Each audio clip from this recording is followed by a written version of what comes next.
চট্টগ্রাম নগরীর দেওয়ানহাট খাদ্য গোদামের দুর্নীতিবাজ ও এলাকার শীর্ষ সন্ত্রাসী জাকির এবং তার সহযোগীদের গ্রেপ্তারের দাবিতে মানববন্ধন অনুষ্ঠিত।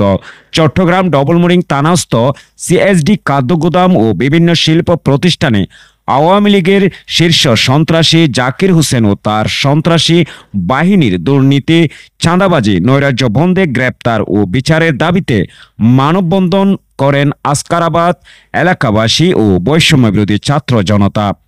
তৎপর লোক যারা সন্ত্রাসী চাঁদাবাজি চালাতেছে তাদের বিভিন্ন রকমের শ্রমিকের উপরে নির্যাতন, জুলুম, নির্যাতন, চাঁদাবাজি সবকিছু করার পর তারা এখানে একটা অবৈধতা কোনো উচ্ছৃঙ্খল সৃষ্টি করার চেষ্টা করতেছে।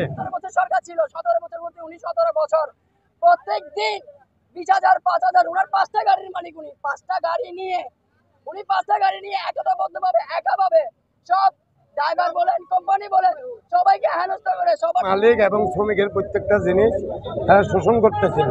আজকে শ্রমিক এবং মালিক তারা নিজেরাই জেগে উঠছে তাদের অধিকারের জন্য এবং সবাই মিলে তারা চাচ্ছে যে গাড়িগুলো প্রত্যেক মালিকে যেন ভাড়া মারতে পারে।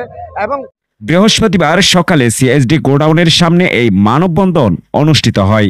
এই সময় এলাকাবাসী ও বৈষম্য বিরোধী ছাত্র জনতার নেতৃবৃন্দরা বলেন, বৈষম্য বিরোধী ছাত্র জনতার আন্দোলনের মাধ্যমে বাংলাদেশ নতুনভাবে স্বাধীনতা অর্জন করেছে।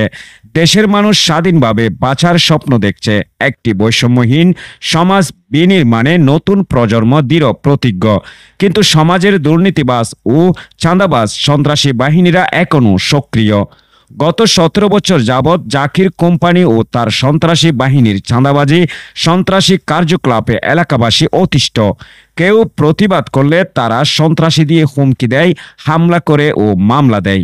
এলাকাবাসী আরও দাবি করেন, শান্তিতে ব্যবসা প্রতিষ্ঠান পরিচালনা ও নির্ভয়ে বসবাস করতে চাই আমরা।